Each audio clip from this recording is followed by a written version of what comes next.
My name is David Sanchez Burr. I'm an artist living in Las Vegas, and I have an exhibition coming up January 26th through March 23rd called Beyond Sunrise Mountain.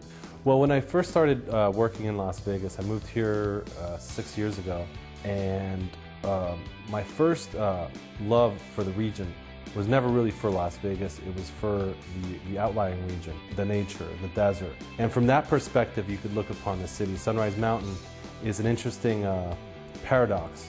Sunrise Mountain is only a Sunrise Mountain if you look at it from the Las Vegas perspective, but if you look at it from the other side, then it's no longer really Sunrise Mountain.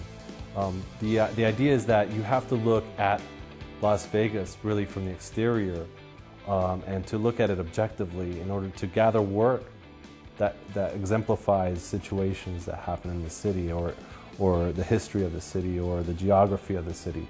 The city was built based on a lot of different movements and geographical features that allowed for it to be existent here. For example, the river being so close, we were able to build a dam and create a lake, which brought a lot of people to live here.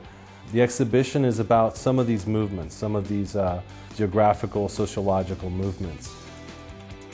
I use recycled wood, recycled materials, but I also, in some of the sculptures, I use materials that are found here. Some minerals that are used from here, some of the micaceous clay, gypsum crystals that are from here. The interesting things and concepts that happened within the past 40 years is Gustav Merzer, a German artist, kind of put a manifesto out there, the art of the auto-destructive. And the auto-destructive is art in itself that is self-destructive.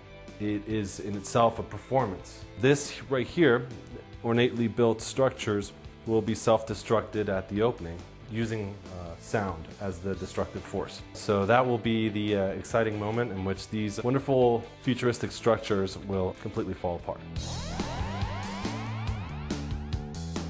Designing something to fail is almost harder than designing something to function, because you have to plan failure, and failure has an infinite amount of variables and elements that have to work in concert with each other to perform or behave correctly, so as not to put too much adhesive in certain areas, so at certain moments things will fall apart, but not too early or not too late.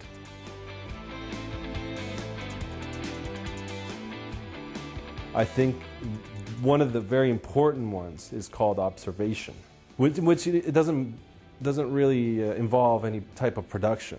Production is a different phase in which you produce work, you physically engage in the production of work if that's necessary. Sometimes it's conceptual, doesn't need a physical engagement at all. And then there needs to be a study of your work. So there's three parts that are important to me, and this is how I operate.